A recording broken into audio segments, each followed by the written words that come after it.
할렐루야. 오늘도 하나님께서 오늘 특별 기도회에 준비해 주신 귀한 은혜가 있을 줄로 믿습니다. 오늘 그 은혜가 우리 모든 심령 가운데 풍성히 내려지는 귀한 시간이 되기를 간절히 소원합니다. 여러분, 우리가 인생을 살아가다 보면 여러분 많은 사람들을 만나게 됩니다. 그런데 우리가 어떤 사람을 만나느냐에 따라서 우리의 삶의 방향이 결정이 됩니다. 그래서 성공의 삶을 사는데 도움이 되기도 하고, 때로는 실패의 삶을 사는데 결정적인 역할을 하기도 합니다. 이렇듯 누구와 인간관계를 맺느냐에 따라서 인생의 판도가 달라지기도 합니다. 여러분, 법을 어기고 감옥살이를 하는 재소자들이 여러분 갱생되지 않는 이유가 어디에 있느냐? 왜 계속해서 그들이 2범이 되고 3범이 되는 전과자가 되는가를 생각해 보면 나쁜 생각을 하는 그 같은 무리에 섞여 있다 보니 계속 그들과 관계를 맺다 보니 그러한 결과가 나오게 되었다라는 겁니다. 여러분, 도박하는 사람하고 같이 다니면 여러분 도박꾼이 되는 거예요. 술 마시는 사람과 함께 다니면요 술꾼이 되는 거예요. 여러분, 늘 남을 비판하고 정죄하는 사람과 함께 하면요 그 사람도 함께 비판하고 정죄하는 사람이 되고 부정적인 사람이 된다라는 겁니다. 그런데 여러분, 선한 영향력을 끼치는 사람과 함께 하면요 그 사람도 선한 영향력을 끼치는 사람이 돼요. 늘 봉사하고 구제하는 일에 힘쓰는 사람과 함께 하면요 그 사람도 봉사하고 구제하는 일에 힘쓰는 사람이 되는 겁니다. 여러분, 오늘 본문에서 베드로는 여러분 갈릴리라는 지역에 사는 고기 잡는 어부였어요. 그가 할 수 있는 일이라고는 여러분 고기 잡는 일밖에 없었습니다. 또한 그가 고기 잡는 일이 그의 가정의 생계를 이어가는 일이기도 합니다. 그런 그에게 예수님께서 찾아오세요. 그래서 예수님께서 게네사렛 호숫가, 다른 말로 이야기하면 갈릴리 호숫가예요. 여기에 오실 때에 많은 무리가 몰려와서 하나님의 말씀을 듣고자 했습니다. 그때 예수님은 그 호숫가를 바라보면서 배 두 척이 있는 것을 봅니다. 그리고 그 한 배에 오르세요. 때마침 예수님이 오르신 배의 주인이 누구냐면 여러분 베드로였어요. 베드로와 함께 배에 오르신 예수님께서 육지에서 조금 배 떼기를 청하십니다. 그리고 배에 앉으시고 육지에 모여있는 많은 무리를 향해서 하나님의 말씀 그리고 하나님의 나라의 복음을 가르치기 시작을 합니다. 말씀을 마치시고 베드로에게 베드로야, 저 깊은 데로 가서 그물을 한번 내려봐라, 이렇게 말씀을 하세요. 그때 베드로는 대답하기를 이렇게 대답합니다. 선생님, 우리가 밤이 새도록 수고했는데 잡은 것이 하나도 없지만 말씀에 의지하여 내가 그물을 내려보겠습니다 라고 예수님의 말씀에 순종을 합니다. 그가 깊은 곳을 가서 그물을 내렸더니 잠시 후 그물을 올렸습니다. 그랬더니 고기를 잡은 것이 힘이 많아서 그물이 찢어졌다라고 이야기해요. 그러니까 찢어지니까 고기가 다 빠져나갈 수 있으니 베드로가 옆에 있는 동료들에게 손질합니다. 야, 빨리 와서 나 좀 도와달라고. 그 동료 배 한 척이 와서 같이 함께 그 그물에 있는 고기를 배에 담기 시작합니다. 그 고기를 다 배에 담으니까 두 배에 고기가 어느 정도였냐면 잠길 정도가 되었다. 우리는 그걸 만선이라고 얘기해요. 만선. 그렇게 고기가 가득 찼어요. 그때의 베드로가요 그 자리에 예수님 무릎 앞에 엎드려서 이야기합니다. 자신이 죄인이 나를 떠나십시오 라고 이야기를 해요. 이 예수님은 베드로에게 말씀하세요. 무서워하지 말아라. 그리고 그의 마음에 평안을 주시고 이제 네가 사람을 취하는 사람이 될 것이다. 다른 복음서를 보면 뭐라고 얘기하냐면 네가 사람을 낚는 어부가 사람을 낚는 자가 될 것이다 라고 이야기를 하세요. 이후에 베드로와 야고보 그리고 요한은요 배를 육지에 대고요 모든 것을 다 버려두고 예수님을 따르는 제자가 됩니다.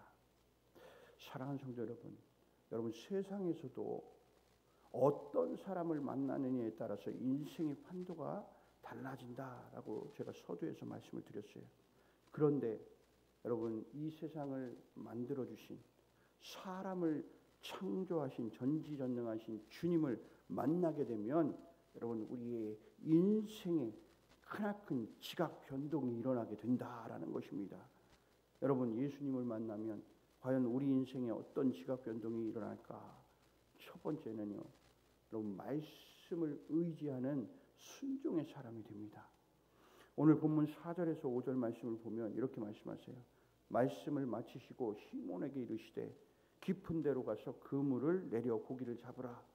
시몬 대답하여 이르되 선생님 우리들이 밤이 새도록 수고하였으되 잡은 것이 없지만은 말씀에 의지하여 내가 그물을 내리리이다라고 이렇게 말씀하고 있죠. 여러분 예수님을 인격적으로 만난 사람은요, 자기의 지식, 생각, 경험 이것에 의지하지 않습니다. 본문에서 베드로는 고기 잡는 일로 여러분 잔뼈가 굵은 사람이에요. 누구보다도 고기 잡는 것을 잘하는 사람입니다. 그런데 그가 자신의 지식과 힘과 경험을 동원해서 밤새도록 여러분 고기를 잡았지만 여러분 고기를 하나도 잡지 못했어요. 때로는 세상의 환경을 우리 인간의 지식이나 힘이나 경험으로 해결하지 못할 때가 반드시 있다라는 겁니다. 그런데 예수님은요, 잘 생각해 보세요. 30년을 목수의 아들로 사신 분이에요. 고기 잡는 일을 한 번도 해보지 않았어요.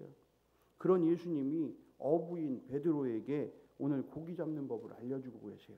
그런데 그 고기를 잡는 것은 지금 오늘 방법이 어부들의 상식과는 전혀 다른 방법이에요. 여러분들 밤에 깊은 곳에 가서 그물을 내리라? 이것은 어부들에게는 상상도 못하는 일이에요. 그 당시 밤이 되면 물고기들은 다 대부분 물가로 나오게 돼 있어요. 왜? 먹이 사냥을 하러 작은 물고기들을 사냥하러 물가로 나옵니다. 그래서 물 얕은 곳에서 고기를 잡게 돼 있어요. 그런데 오늘 예수님은 어디로 가서? 깊은 데로 가서 그물을 내리라고 얘기합니다. 어부가 생각할 때는 지금 상식에서 벗어나는 거예요. 그러나 오늘 베드로는 뭐라고 얘기하냐? 내가 밤새도 고기 하나 잡지 못했습니다. 그런데 내가 이제 말씀, 예수님께서 말씀하시니 그 말씀에 의지하여 내가 그물을 내리겠습니다. 라고 이야기를 하는 거예요. 자, 이 베드로는 오늘 5절에 이제 하반절의 말씀에서 잡은 것이 없다라는 거예요. 그러나 나는 말씀에 의지하여 내가 그물을 내리겠습니다라고 하면서 오늘 예수님의 말씀에 의지하고 말씀에 순종을 합니다. 사랑하는 성도 여러분, 예수님과 인격적인 만남이 있었어요? 여러분들 예수님을 만나셨습니까? 그렇다면 여러분 이제 나는 죽었다라고 생각해야 돼요. 내가 죽었다고 생각하고 내가 이제 예수님 때문에 죽었고 내 안에 주님이 사신다고 확실한 믿음으로 살아가야 됩니다. 하나님이 말씀하실 때 나는 소를 사서 시험하러 가야 되고 밭을 사서 밭에 가서 일을 해야 되고 장가들어 못하겠다고 말하는 무익한 종이 되지 말아야 된다는 거예요. 여러분 주님 이제는 나는 없습니다. 오직 내 안에 주님만이 주인이 되셔서 나를 통치하여 주옵소서. 이렇게 여러분 고백하시기를 바랍니다. 그래서 하나님 말씀에 의지하고 순종하게 되면은 여러분 삶에 놀라운 하나님의 은혜와 복이 임하게 될 줄로 믿습니다. 여러분 바로 말씀에 의지한 베드로에게 어떤 일이 생겼어요? 여러분 말씀에 의지해서 깊은 곳에 가서 그물을 내렸더니 여러분 많은 물고기가 잡혀 그물이 찢어질 정도가 됐다라는 겁니다. 찢어질 정도가 된 게 아니라 찢어졌다라고 성경에는 이야기해요. 찢어졌다. 그러니 얼마나 많은 물고기를 잡은 거예요. 사랑하는 성도 여러분, 말씀에 의지하면 말씀에 순종하면 여러분 하나님께서 여러분의 모든 삶에 필요한 것을 채우시고 넘치게 할 줄로 믿습니다. 여러분 여러분의 생계로 유지하고 있는 모든 것들이요 다 하나님께서 풍성하게 채워주실 거라고 믿습니다. 두 번째는 예수님을 만나면 자신이 죄인임을 고백하게 돼요. 세상은요, 자신들이 죄를 짓고도요, 의인인 척하면서 살아가요. 자신이 죄를 지어도 아무렇지도 않게 고개를 들고 부끄러워하지도 않아요. 그런데 예수님을 만나는 사람은요, 자신이 죄인인 것을 깨닫게 됩니다.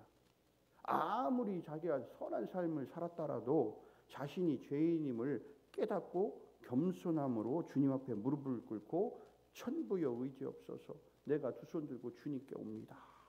나의 죄를 사하여 주옵소서라고 회개하게 되는 거예요. 여러분, 주님은 겸손히 나오는 우리를 받아주시고 죄인을 의인으로 새롭게 하시는 은혜를 주실 줄로 믿습니다. 여러분, 우리는 주님 앞에 늘 겸손히 주님 앞에 두 손을 들고, 주님, 내가 주님 앞에 죄인입니다. 주님, 나를 새롭게 하여 주옵소서 라고 주님 앞에 고백하며 나오면 주님은 우리의 모든 죄를 사해 주시고 새롭게 하시고 의인의 삶으로 살아가는 놀라운 은혜를 우리에게 허락해 주신다라는 겁니다. 세 번째는 예수님을 만나면 복음의 증인으로 살게 돼요. 오늘 베드로에게 내가 사람을 취하게 될 것이다 라고 이렇게 말씀을 하시죠. 그리고 베드로와 야고보와 요한은요, 배를 육지에 대고요, 모든 것을 버리고 예수님을 따릅니다. 여러분, 예수님을 만나면요, 회개의 역사가 나타나고 성령을 선물로 받습니다. 여러분, 성령 하나님이 우리 심령에 오시게 되면 여러분 능력의 사람이 됩니다. 그리고 복음을 증거하는 사람으로 살아가게 됩니다. 복음을 증거하는 삶을 하나님께 드리면요, 하나님은 절대 우리의 삶을 그대로 내버려 두지 않으세요. 하나님은 우리의 삶에 필요한 것들을 반드시 채우시는 분이신 줄 우리는 믿습니다. 오늘 여러분, 베드로와 요한, 야고보가요, 자신의 생계를 버리고 예수님을 따라가요. 오늘 마지막 11절에 보면 뭐라고 얘기합니까? 모든 것을 버려두고 예수님을 따랐다. 예수님을 쫓아간 거예요. 여러분, 베드로는요, 가정이 있었어요. 가정. 여러분, 베드로가 고기를 잡지 않으면 여러분 생계의 문제가 생기는 겁니다. 그러나 성경 어디에도 그의 가정에 생계의 문제가 생겼다는 말을 하지 않아요. 뭐 어떤 사람들은 그러겠죠. 일부러 그런 걸 뺐을 수도 있지 않냐, 그런 걸 말하지 않을 수도 있지 않냐 라고 할 수 있지만, 여러분, 주님의 말씀에 의지하고 주님의 복음 위에 살아가면 여러분 그들의 가정의 모든 생계도 하나님은 반드시 책임져 주시는 것입니다. 이것을 우리가 알아야 돼요. 그렇다고 해서 모든 생계를 다 내려놓고 그냥 다 놓고 그냥 교회에 와서 살라는 얘기가 아니에요. 우리가 하나님이 말씀하시는 것에 대해서는, 내가 해야 할 사명에 대해서는 반드시 지키고 나아가라는 겁니다. 하나님 말씀에 의지하라는 거예요. 조금 내게 더 많은 사명이 있다고 해도 이것 때문에 내가 하는 일들이, 지금 내가 하고 있는 일들이 어렵게 될 수도 있을 것 같은데 라고 생각하는 것이 아니라, 여러분, 주님이 맡겨주신 사명을 감당하게 되면 어떻게 해서든지 하나님은 이 모든 것들을 다 어떻게 하신다? 책임져 주신다라는 거예요. 여러분, 이게 믿음이에요. 이게 뭐가 믿음입니까? 어떤 게 믿음이에요? 주님이 말씀하신 사명은 뒤로 하고 내가 해야 할 일들, 세상의 일들만 거기에 얽매여하고 살아가는 것, 이게 믿음입니까? 절대 그렇지 않아요. 여러분, 하나님의 일이 우선이라고 생각하고 하나님의 귀한 사명을 내가 감당하기만 하면 여러분 반드시 하나님은 그의 삶에 필요한 것들을 채우신다고 성경을 통해서 우리에게 약속하셨어요. 그게 마태복음 6장에 나오는 말씀이지 않습니까? 그런즉 너희는 하나님의 나라, 하나님의 의를 위해 먼저 구하라. 그리하면 이 모든 것을 너희에게 더하시리라 라고 주님은 우리에게 반드시 말씀해 주셨어요. 그건 약속이에요. 하나님은 신실하신 분이시라고요. 하나님은 약속을 한 번도 어겨보신 적이 없으신 분이에요. 그렇기 때문에 그 약속을 우리가 붙들고 살아가면 반드시 하나님은 그 약속을 지켜주신다라는 겁니다. 여러분 이게 믿음이에요. 이 믿음을 반드시 여러분들이 지키며 살아가기를 간절히 소원합니다. 그래야 여러분 우리 교회도요 부흥이 일어나는 거예요. 여러분 다른 게 부흥이 아니에요. 늘 우리는 부흥을 위해서 확 바라보고 있어요. 우리 교회가 좀 더 성장하기를 원해요. 그런데 바라보는 것만 되는 것이 아닙니다. 내게 주어진 귀한 사명이 있으면 여러분 그것을 반드시 내가 지켜 행하는 거예요. 하나님의 말씀에 순종하는 거예요. 하나님 말씀을 의지하는 거예요. 하나님만 바라보고 경외하는 거예요. 그러면 하나님께서는 반드시 교회를 부흥시키고 성장시키시는 은혜가 반드시 임하게 되는 겁니다. 그리고 그뿐만입니까? 여러분 우리의 삶에 하나님은 다 모든 것을 다 아세요. 내가 뭐가 필요한지, 무엇이 그 가정에 필요한 것인지 하나님은 반드시 아시고 그 모든 가정에 필요한 것들을 채우시고 회복시키시고 치료하시는 은혜가 반드시 임하게 될 줄로 믿습니다. 여러분 주님을 만난 사람은 말씀에 의지합니다. 말씀에 순종해요. 새벽기도 나오라고 하면 나오는 거예요. 다 제껴두고 나오는 거예요. 내가 힘들어도 피곤해도 나오는 거예요. 왜? 주님이 주실 은혜가 있기 때문에 그래요. 나오기만 하면 하나님은 그에게 큰 은혜와 복을 주실 것인데 여러분 그 말씀에 의지하지 않으면 우리의 믿음은 더 성장해 나가지 않아요. 하나님이 주실 은혜를 이렇게 준비하고 계시는데 그거 못 받아보세요. 그 날 지나가면 그 은혜는 우리에게 임하지 않아요. 그날 나에게 주실 은혜를 준비하고 계시다면 우리는 그날 준비해 주신 은혜를 우리는 뭐예요? 다 받아 누려야 됩니다. 이러한 순종의 사람, 하나님을 의지하고 나아가는 사람, 귀한 믿음의 사람이 되기를 간절히 소원합니다.